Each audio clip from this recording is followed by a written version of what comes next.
Hi, my name's David. I'm 38 years old. I was diagnosed with diabetes in 2006. I was okay for quite some time, and unfortunately I got an ulceration on my toe, which unfortunately led to an amputation. And then down the line again, I got an ulcer on the bottom of my toe, and I ended up losing the rest of them. When I found out that my toe was horribly infected, and my big toe was horribly infected, and I was going to lose it, I kind of went into a bit of a downward spiral. Not sure what was going on, not sure what was going to happen, how my life was going to change. Sort of going through all this in my mind alone in an emergency room in Flinders.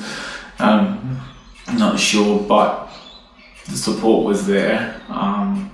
I never had support from family, friends, even work at some point, and then sort of got to go to podiatry, where they told me basically what I needed to do and what needed to happen on the ways to heal it as quickly as possible. Got a vac dressing, which I never knew existed, but while weird looking, it did the trick. I didn't even need it outside the hospital. I had it on for probably not even a week, and it closed up the wound.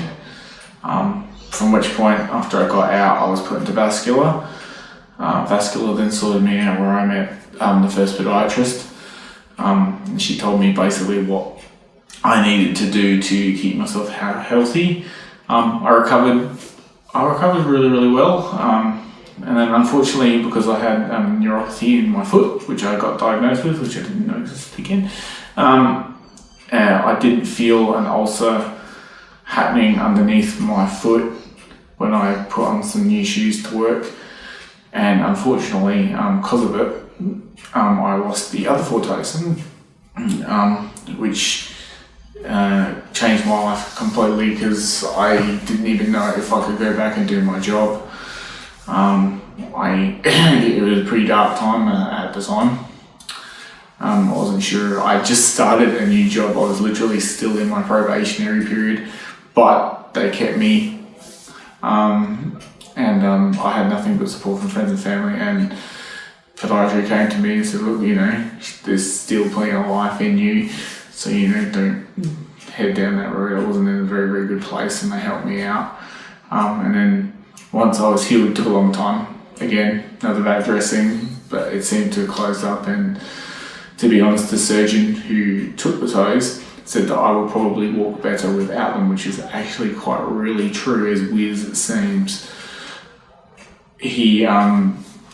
So once I was out of vascular again, I got sent to podiatry, and then we got set on getting me sorted to return to the workforce, which I wasn't sure if I was going to. I sort of had an inkling in my mind, because I've seen people with no legs and stuff like that go back to what they were doing. So I thought, well, I'm not that bad, I shouldn't be complaining. We just started my journey on getting sent to OPSA and getting repaired for the rest of it, to prepare to move on. So the journey to recovery started at podiatry at Flinders. They tried to sort me out with numerous things. We've sort of tested and tried different things to get me back, because obviously not that I think so.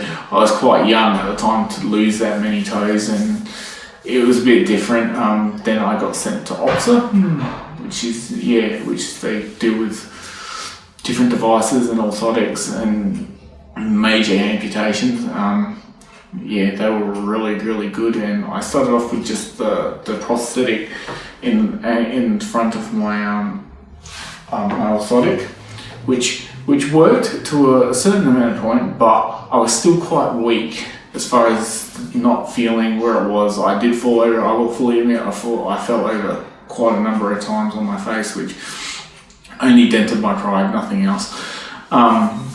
So I went back to Flinders, and they scratched their heads, and then we went back and forth to OPSA, and podiatry finally came up with I would get the AFO device, which is a device that goes from the bottom of my shoe climbs up the left side of my leg and attaches around the calf muscle. And it's also got a carbon fibre front to protect me, and it was like my life changed completely. I could climb, part of my work, I had to climb ladders and so forth. I could do that again with stability, not worrying, am I going to lose my balance and fall off? The fact that I haven't had any serious ulcers or anything, it took a little work. It was a good 6 months until I thought we finally got this going back and forth. And I'm not going to lie, frustrating. As frustrating it was when I thought maybe, I'm getting to normal, something on my foot would come up. But with podiatry and ulcers help, I've been able to return to work full time. I work, 40 something hours a week. Doing all the adult things that I used to do. I still go out and enjoy my hobbies. Nothing too much has changed apart from having to actually making sure I look after my foot. I check it. The people at podiatry says sometimes even I've hit the panic button, even though there's absolutely nothing wrong. If there's something in my mind, I think I really need to go. It makes you mindful of going to get things checked. I can't emphasize enough. Listen to the people who are looking after you, because they have your best interests. And I'm a stubborn man. I'm not going to say I'm not, because I am.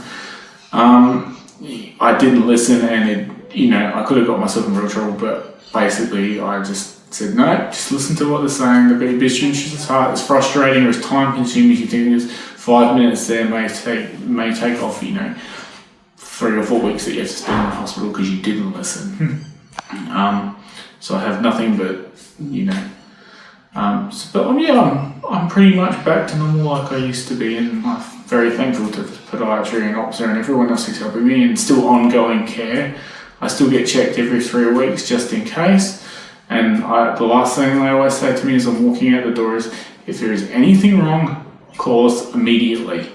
And I have taken it to heart. And yes, again, sometimes I have hit the panic button, there's nothing wrong, but I still go get it checked. Even if it's a little worry in the back of your mind, go get checked.